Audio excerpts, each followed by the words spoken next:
दिल्ली में इलाही मस्जिद के पास से हटाया गया अतिक्रमण, अवैध बारात घर और दवाखाना किया गया जमींदोज। करीब 6 घंटे के ऑपरेशन के बाद कार्रवाई पूरी। रात 2 बजे 30 से ज्यादा बुलडोजर के साथ की गई कार्रवाई। कई थानों की फोर्स को इलाके में तैनात किया गया, पैरामिलिट्री फोर्स भी तैनात। दिल्ली के फैज इलाही मस्जिद के अतिक्रमण वाले हिस्से पर बुलडोजर एक्शन के दौरान हंगामा। पुलिस ने हंगामा करने वालों पर दागे आंसू गैस की गोली। दिल्ली में बुलडोजर एक्शन के दौरान बवाल का नया वीडियो। पुलिस पर पथराव करते नजर आ रहे उपद्रवी। गली से निकलकर भीड़ ने अचानक जवानों पर फेंके पत्थर। फैज इलाही मस्जिद के बाहर हुई पत्थरबाजी में कई पुलिसकर्मी घायल। चांदनी महल थाने के एसएचओ महावीर प्रसाद भी गंभीर रूप से घायल। पत्थरबाजी मामले में अब तक 10 लोग हिरासत में। बॉडी कैम और सीसीटीवी कैमरे से आरोपियों की पहचान। दिल्ली में अतिक्रमण की कार्रवाई के दौरान हुई पत्थरबाजी पर बोले मंत्री आशीष सूद, दोषियों को सजा दी जाएगी। कोर्ट के आदेश पर कार्रवाई की गई। अतिक्रमण हटाने पर एमसीटी का बयान। मस्जिद से अवैध ढांचा हटाया गया। हाईकोर्ट के आदेश पर की गई कार्रवाई।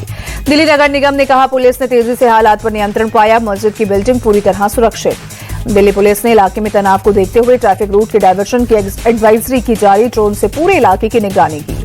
सोशल मीडिया पर साइबर एक्सपर्ट्स की टीम की नजर। वहीं बांग्लादेश में अल्पसंख्यक हिंदुओं के खिलाफ हिंसा जारी। 24 घंटे के अंदर 3 हिंदू युवकों का मर्डर। भीड़ से जान बचाने के लिए नहर में कूदा युवक। महादेवपुर के नौगांव में चोरी के संदेह में 25 साल के युवक मिथुन सरकार का स्थानीय लोगों की भीड़ ने किया पीछा। जान बचाने के लिए नहर में कूदने से डूबकर हुई मौत। मिथुन सरकार के लाख गुहार लगाने के बावजूद भीड़ ने नहीं बचाई जान। चकगौरी बाजार इलाके से पुलिस ने किया शव बरामद। बांग्लादेश में हिंदुओं पर हो रहे अत्याचार पर बोले हिमाचल प्रदेश के राज्यपाल शिव प्रताप शुक्ला। विदेश विभाग वहां की परिस्थितियों पर निगरानी रखे हुए हैं। बांग्लादेश को भारत में ही खेलने होंगे वर्ल्ड कप मुकाबले। आईसीसी ने T20 वर्ल्ड कप के वेन्यू बदलने की मांग खारिज की। भारत में नहीं खेलने पर कटेंगे पॉइंट्स। मस्जिद में तोड़फोड़ के खिलाफ मुस्लिम समुदाय ने मंगलवार को निकाला प्रोटेस्ट मार्च। वीरगंज की सड़कों पर जमकर हुई आगजनी और नारेबाजी। मुस्लिम प्रदर्शन के जवाब में हिंदू समुदाय ने भी किया विरोध प्रदर्शन। विवादित वीडियो के खिलाफ जमकर की नारेबाजी। पुलिस ने अब तक 2 मुस्लिम को किया गिरफ्तार। वहीं हिंदू मुस्लिम तनाव को देखते हुए वीरगंज छावनी में तब्दील। भारी तादाद में एंटी रॉयट फोर्स तैनात। लोगों से लाउड स्पीकर पर की गई शांति की अपील। पीएम और गृह मंत्री के खिलाफ नारेबाजी को लेकर जेएनयू प्रशासन सख्त।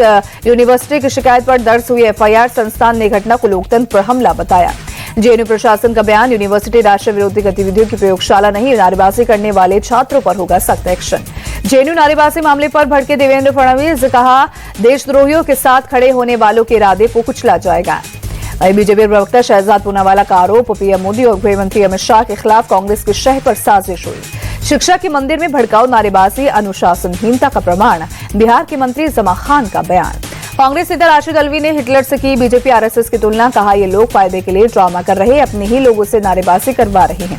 दिल्ली के मंत्री मंजिंदर सिंह सिरसा की 2 टूक का उपद्रव करने वाले हर शख्स को जेल जाना पड़ेगा। कांग्रेस नेता मुमताज पटेल का सवाल, राम रहीम की तरह उमर खालिद को बेल क्यों नहीं मिल सकती है। आतंकवाद और उग्रवाद की भाषा रखने वालों को सबक सिखाएंगे। बिहार के डिप्टी सीएम विजय सिन्हा का बयान। जेएनयू में नारेबाजी पर आम आदमी पार्टी ने भी जताई नाराजगी। पूछा, जब पहले ऐसा हुआ था तब आरोपियों को क्यों नहीं पकड़ा गया। यूपी के मंत्री ओपी राजभर ने प्रदर्शनकारियों को दिखाया आईना। कहा, शिक्षा का मंदिर राजनीति करने के लिए नहीं है। अंबाला में सेना की जानकारी पाकिस्तान को देने के आरोप में एक युवक गिरफ्तार। कोर्ट ने आरोपी सुनील को 4 दिन के पुलिस रिमांड में भेजा। एयरफोर्स के कॉन्ट्रैक्टर के यहां मुंशी का काम करने वाला सुनील फेसबुक के जरिए एक पाकिस्तानी महिला के जाल में फंसा। 6 से 7 महीने से दे रहा था जानकारी। यूपी के शाहजहांपुर में मौलाना तौकीर रजा का बेटा फरमान रजा रैश ड्राइविंग मामले में गिरफ्तार। तिलहर इलाके में तेज रफ्तार कार से रोडवेज की बस को पीछे से मारी टक्कर। फरमान रजा की कार के डिग्गी से बरामद हुआ एक सूटकेस। सूत्रों के मुताबिक सूटकेस से मिले नशीले पदार्थ। नशे में गाड़ी चलाने की आशंका। यूपी के फतेहपुर में बाहुबली सपा नेता हाजी रजा की 5 करोड़ 15 लाख की संपत्ति कुर्क। बाजार में जब्त संपत्ति की कीमत 30 करोड़ से ज्यादा आंकी गई। डीएम के आदेश पर पुलिस दल के साथ मौके पर पहुंचे तहसीलदार कानूनगो और लेखपाल की टीम। वही जमीन के नामचोक के बाद लगाया गया सरकारी बोर्ड। प्रयागराज में चल रहे बाघ मेले में कड़ी सुरक्षा व्यवस्था। मेले के चप्पे चप्पे में लगे सीसीटीवी से भीड़ की मॉनिटरिंग। बाघ मेले में सुरक्षा व्यवस्था को लेकर प्रयागराज अपर आयुक्त अजय पाल बोले, integrated command and control centre से मेले के हर कोने पर नजर। प्रयागराज में कमिश्नर सौम्या अग्रवाल ने वाटर स्पोर्ट्स और वाटर राइड्स का किया उद्घाटन। कहा, प्रयागराज आने वाले सैलानी इसका फायदा उठा सकेंगे। महाराष्ट्र के पालघर में एक प्राइवेट मेडिकल कॉलेज के हॉस्टल में छात्रा से जबरन नमाज पढ़वाने का मामला आया सामने। हॉस्टल वार्डन और एक शिक्षक सस्पेंड। ओशेरी स्थित कॉलेज में रविवार को फर्स्ट ईयर की छात्रा को हॉस्टल की 5वीं मंजिल पर एक छात्र ने रोका, जबरन नमाज पढ़ने का बनाया था दबाव। दिल्ली के अंबेडकर नगर में बीती रात एक युवक की चाकू गोद कर हत्या। चाकू मारने के बाद अपराधियों ने युवक का गला भी रेता।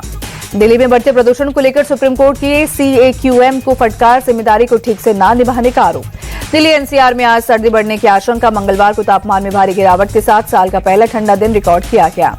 इंडिया गेट के पास कर्तव्य पथ पर गणतंत्र दिवस परेड की रिहर्सल जारी। घने कोहरे और शीतलहर में भी जवानों का दिखा जोश। दिल्ली में शीतलहर से जनजीवन प्रभावित, जरूरतमंद लोग ले रहे हैं रैन बसेरे का सहारा। जयपुर में शीतलहर से आम लोगों की परेशानी बढ़ी, ठंड से बचने के लिए अलाव का सहारा ले रहे हैं लोग। मुंबई के कई हिस्सों में सुबह में छाई स्मॉग की परत, वडाला इलाके में छाई धुंध। आगरा में भी सुबह में छाया घना कोहरा, शीतलहर चलने से कड़ाके की ठंड। मुरादाबाद में शीतलहर और कोहरे का डबल अटैक, विजिबिलिटी कम होने से यातायात पर पड़ा असर। ठंड से बचने के लिए अलाव का सहारा ले रहे हैं लोग। हरिद्वार में शीतलहर और कोहरे का डबल अटैक, ठंड से बचने के लिए अलाव का सहारा ले रहे लोग। अजमेर में सुबह में छाया घना कोहरा, आज न्यूनतम तापमान 7 डिग्री रहने का अनुमान। हैदराबाद में भी सुबह में दिखा घना कोहरा, कोहरे के कारण ट्रैफिक की रफ्तार पड़ी धीमी। जम्मू कश्मीर के पुंछ में भारी बर्फबारी, मुगल रोड बंद, BRO की ओर से बर्फ हटाने का काम जारी। रोड पर कई इंच बर्फ जमी।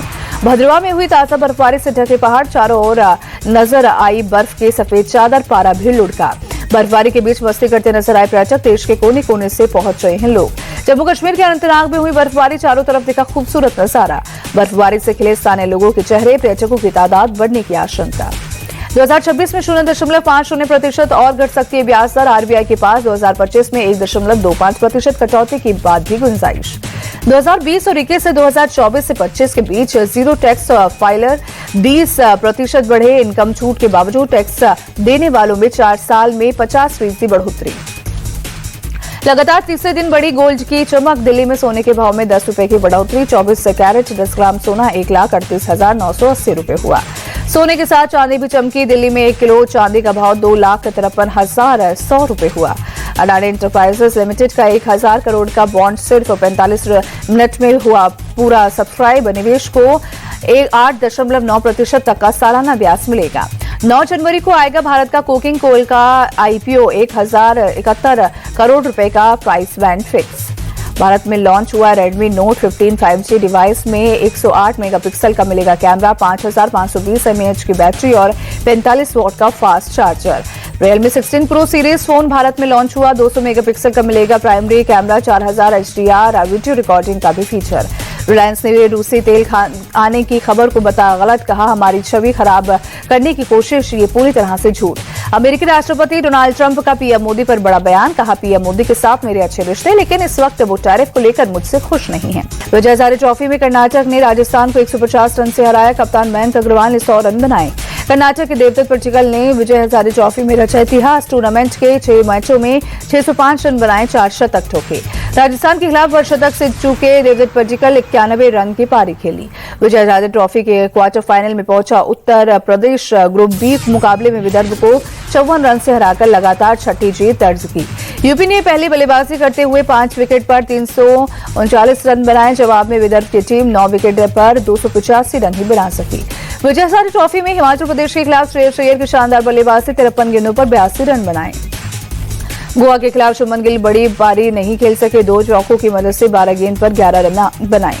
विजय हजारे ट्रॉफी के प्लेट ग्रुप के फाइनल में बिहार ने मणिपुर को 6 विकेट से हराया, खिताब पर किया कब्जा।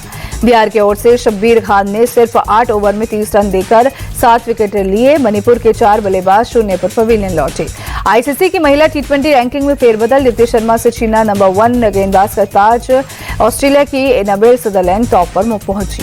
पाकिस्तान की सादिया इकबाल 732 रैंकिंग के साथ गेंदबाजी में तीसरे पायदान पर। इंग्लैंड की सोफी 727 रेटिंग के साथ चौथे नंबर पर।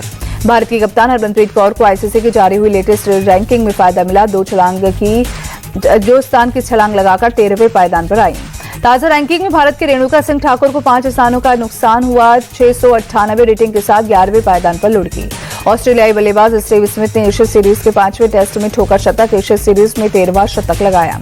स्मिथ ने सिडनी क्रिकेट ग्राउंड में टेस्ट करियर का 5वां शतक लगाया। रिकी पॉन्टिंग के रिकॉर्ड महज 1 शतक दूर।